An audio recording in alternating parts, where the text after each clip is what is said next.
أعوذ بالله من الشيطان الرجيم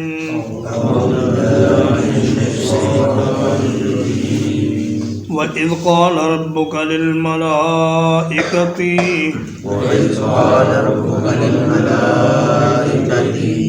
اور جب کہا آپ کے رب نے فرشتوں سے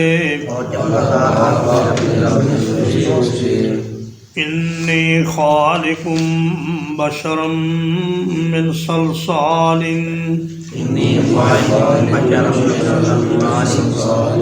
یقیناً میں پیدا کرنے والا ہوں ایک انسان کو کھنکھناتی مٹی سے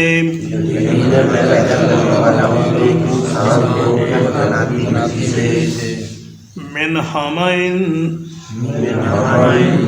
سیاہ رنگ کے کیچڑ سے مسنون جو بدبودار تھا فَإِذَا سَوَّيْتُهُ پھر جب میں اس کو پورا بنا لوں وَنَفَخْتُ فِيهِ مِن رُوحِي اور اس میں میں اپنی روح سے پھونک دوں فَقَعُوا لَهُ سَاجِدِينَ تو اس کے لیے سجدے میں گر پڑو۔ اللہ پاک ابتدائے آفرینش انسان کی ابتدا کس طرح ہوئی اس کا تذکرہ فرما رہے ہیں۔ فرمایا کہ فرشتے اور جن یہ انسان سے پہلے اللہ پاک ان کو پیدا کر چکا تھا،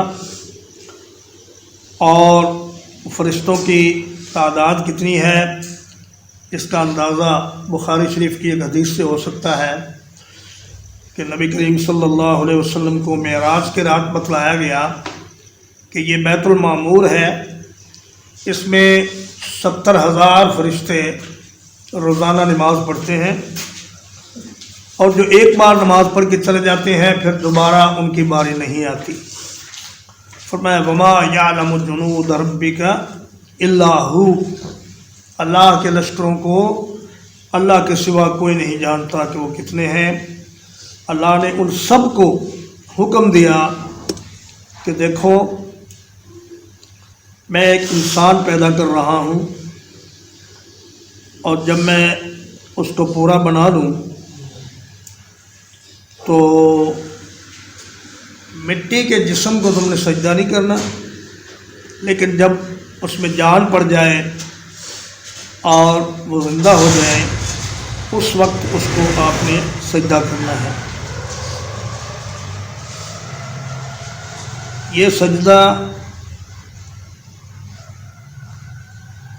بعض مفسرین کرام نے یہ فرمایا کہ سجدہ دراصل اللہ ہی کو تھا، اور آدم علیہ السلام درمیان میں قبلے کی حیثیت رکھتے تھے، لیکن دیگر اہل علم کا یہ خیال ہے کہ یہ سجدہ حضرت آدم علیہ السلام کو ہی تھا، اور یہ ان کی تعظیم کے لیے تھا، ان کی عبادت کے لیے نہ تھا۔ اللہ تبارک و تعالی حضرت آدم کی فضیلت اور عظمت فرشتوں پر ظاہر کرنا چاہتے تھے، اس لیے اللہ تعالیٰ نے ان کو آدم کے سامنے سجدہ ریز ہونے کا حکم دیا۔ اور مر روحی سے بعض لوگوں کو یہ غلط فہمی ہوئی کہ شاید انسان میں جو روح ہے یہ اللہ کی روحی کا ایک حصہ ہے۔ ایسا نہیں ہے، اللہ پاک نے قرآن مجید میں صاف فرما دیا ہے کہ لیس کمثلہ شیء، اللہ جیسی کوئی چیز نہیں، اور یہ بھی فرما دیا کہ لم یلد ولم یولد، نہ اللہ پاک کسی کو جنم دیتے ہیں نہ کسی نے اللہ کو جنم دیا۔ کوئی مخلوق اللہ کا جز نہیں، اور اللہ پاک کی ذات بے مثل اور مخلوق سے الگ عرش پر مستوی ہے۔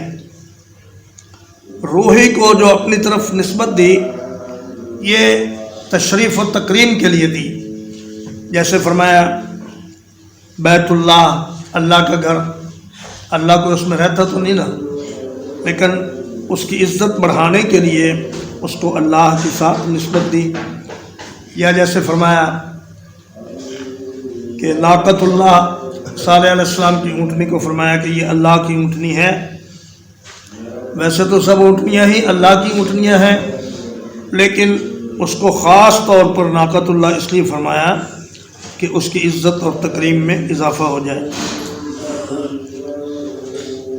فسجد الملائکۃ کلہم اجمعون،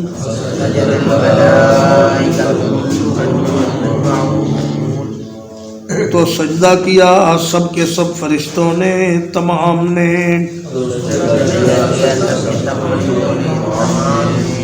الا ابلیس، سوائے ابلیس کے، ابا ان یکون مع الساجدین،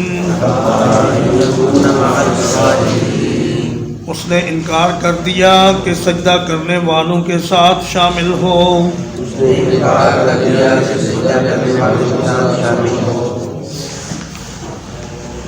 یہ کلہم سے بھی بات واضح تھی، لیکن اجمعون لا کر اس کے تاکید مزید پیدا کر دی کہ کوئی ایک فرشتہ بھی ایسا نہ تھا جو آدم علیہ السلام کو سجدہ کرنے سے پیچھے رہا ہو، بلکہ تمام فرشتوں نے سجدہ کیا، جن کی تعداد کروڑوں میں نہیں، اربوں میں نہیں، پتہ نہیں کتنی ہے، اللہ ہی کو معلوم ہے. اور الا ابلیس فرمایا کہ سوائے ابلیس کے. عربی میں ایک اصطلاح ہے استثناء منقطع کی. استثناء منقطع یہ ہوتا ہے کہ آپ کسی چیز کا ذکر کریں اور اس میں سے کسی ایسی چیز کو الگ کر دیں جو اس کی جنس میں نہیں ہے. جیسے عرب کہتے ہیں جاء القوم الا حمارا، ساری قوم آئی مگر گدھا نہیں آیا. تو یہ جس کو استثناء دیا گیا ہے یہ اس جنس سے نہیں ہوتا بلکہ دوسری جنس سے ہوتا ہے. تو معلوم ہوا کہ فرشتوں میں سے ابلیس نہیں تھا بلکہ یہ جنات میں سے تھا، جیسا کہ ایک دوسری جگہ اللہ پاک نے سورۃ الکہف میں واضح فرمایا ہے کہ کان من الجن ففسق عن امر ربہ، کہ ابلیس جنات میں سے تھا اور اس نے اپنے رب کے حکم سے انکار کیا. اشکال یہاں پیدا ہوتا ہے کہ اللہ نے حکم تو دیا تھا فرشتوں کو سجدہ کرنے کا، اور اگر ابلیس جنات میں سے تھا تو پھر اس کو تو حکم ہی نہیں تھا سجدے کا. لیکن اللہ پاک نے یہ بات واضح فرمائی ہے کہ جتنی بھی آسمان کی مخلوق تھی سب کو کہا گیا کہ آدم علیہ السلام کو سجدہ کرو، اور یہ ابلیس آدم علیہ السلام سے پہلے جنت میں رہائش پذیر تھا.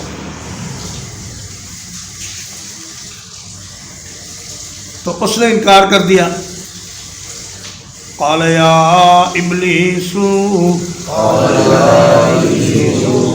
اللہ تعالیٰ نے فرمایا اے ابلیس،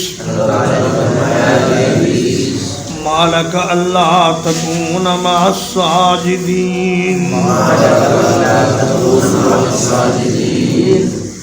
تجھے کیا ہے کہ تو سجدہ کرنے والوں کے ساتھ شامل نہیں ہوا.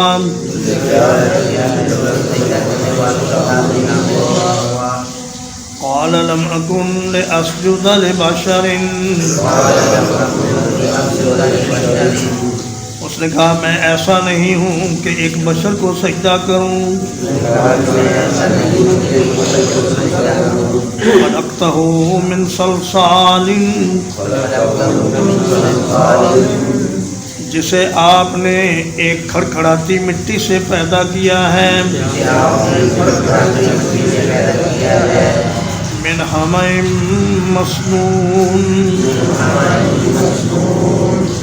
جو سیاہ بدبودار کیچڑ میں سے تھی.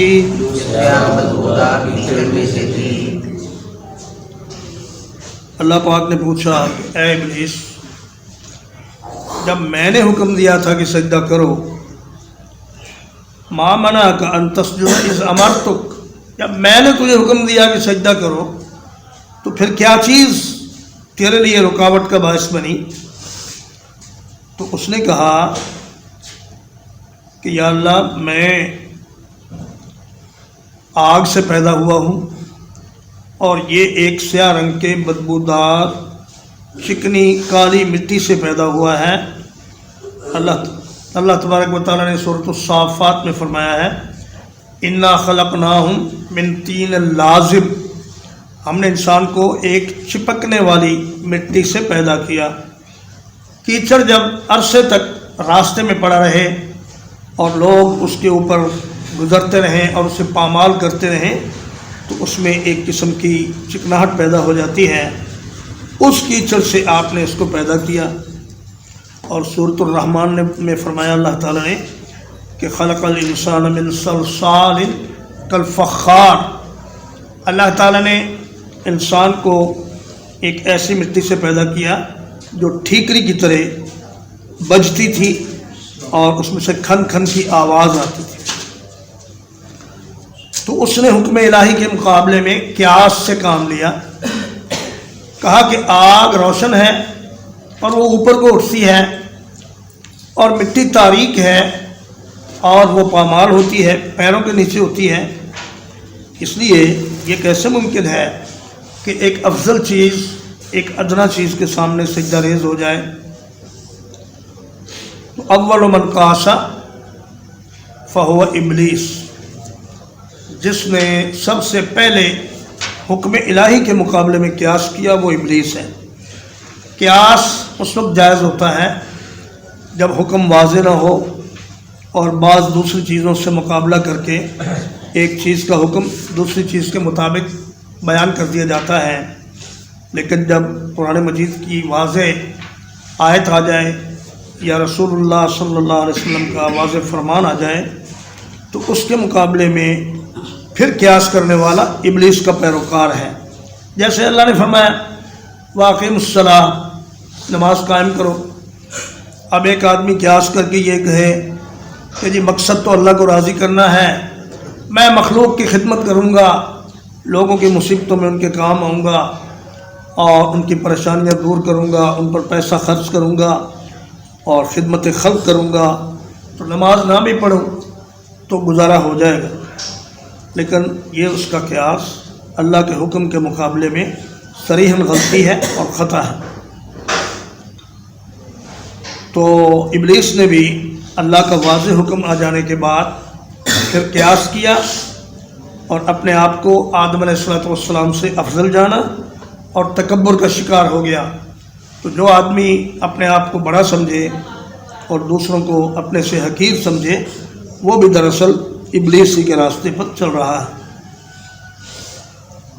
قال فاخرج منها فإنك رجيم، اللہ نے فرمایا اس جنت سے نکل جا، یقیناً تو مردود ہے۔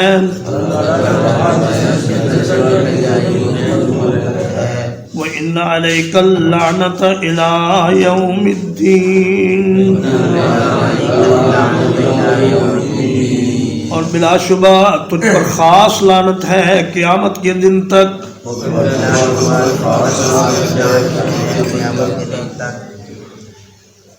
فرمایا کہ جب تم نے اللہ کے حکم کو ماننے سے انکار کیا تو اب تمہارا جو مرتبہ اور مقام تھا بارگاہ الہی میں وہ ختم ہو گیا اور تم راندہ درگاہ ہو گئے اور مردود ہو گئے۔ یہاں سے دفع ہو جاؤ اور جنت سے نکل کر چلے جاؤ اور جا کر زمین میں رہو،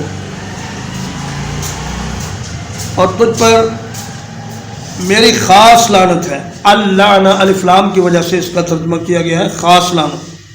قال رب فانظرنی الی یوم یبعثون،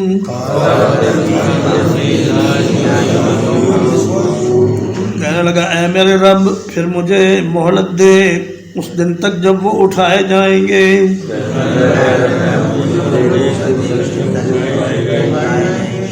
قال فإنك من المنظرین، اللہ نے فرمایا کہ یقیناً تو مہلت دیے ہوئوں میں سے ہے، الی یوم الوقت المعلوم، اس دن تک جس کا وقت مقرر ہے۔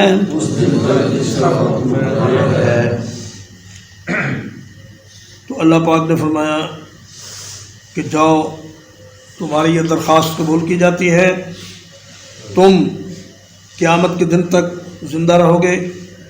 جب اسرافیل علیہ السلام سور میں پہلی پھونک ماریں گے اس وقت تک شیطان کو مہلت ہے، ابلیس کو، اور جب ساری مخلوق فنا ہوگی تو ابلیس بھی ان کے ساتھ فنا ہو جائے گا۔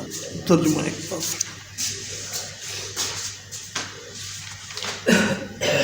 وَإِذْ قَالَ رَبُّكَ لِلْمَلَائِكَةِ،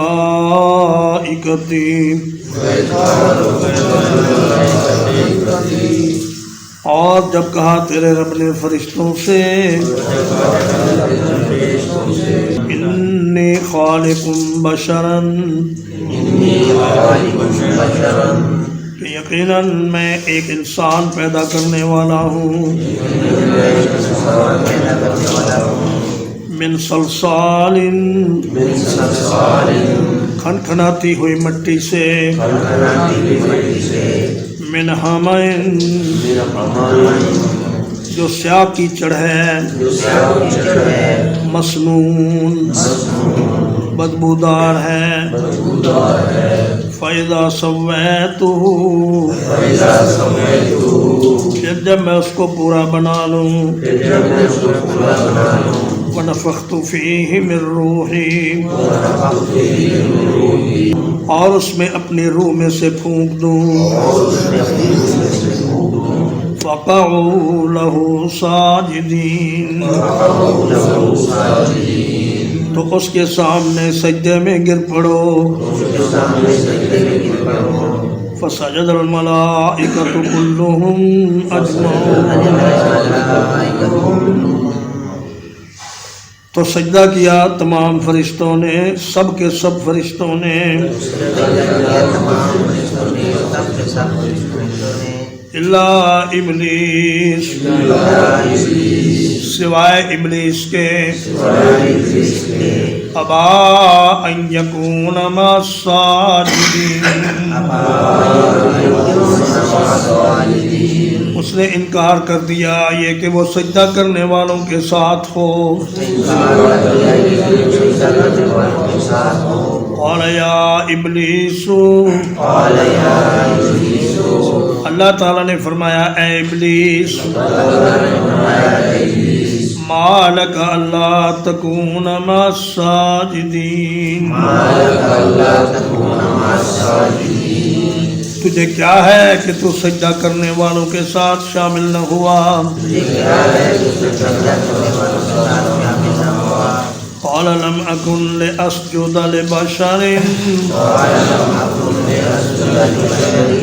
اس نے کہا میں ایسا نہیں ہوں کہ ایک بشر کو سجدہ کروں۔